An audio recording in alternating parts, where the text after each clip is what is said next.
Shooting a quick video today. I got something to say basically.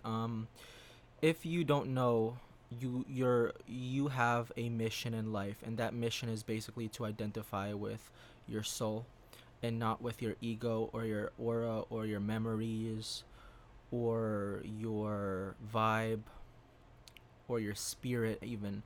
But first, let me define what I mean by soul, and I'm gonna tell you how to do it and why you have to do it.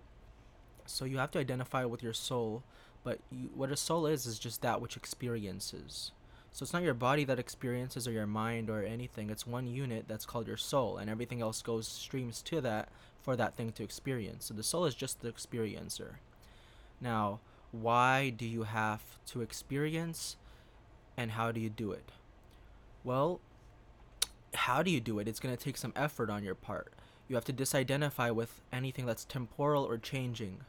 You see, the soul doesn't change. It has no properties or characteristics that would want it to change anyway. That you would want it to change or would have it change to begin with. It's been the same since the start. So it's not like your vibe or anything like that. So you have to really disidentify with all other forms of identification, such as the things that change or the things that have properties or feelings to them.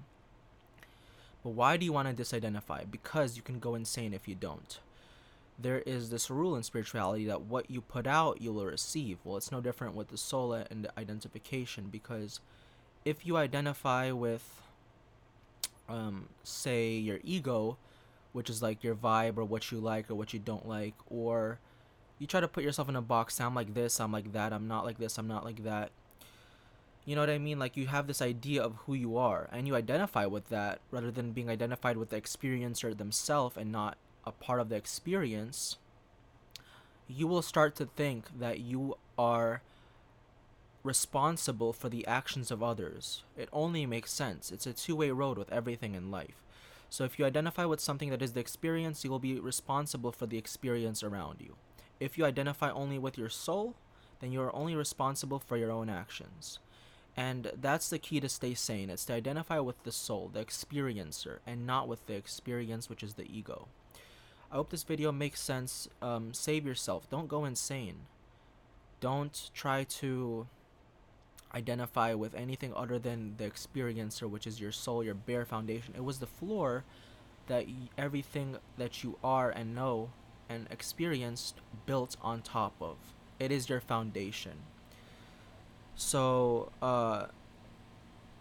you don't want to go insane. It's really unpleasant. It hurts. And you have to start identifying now with your soul and not your ego.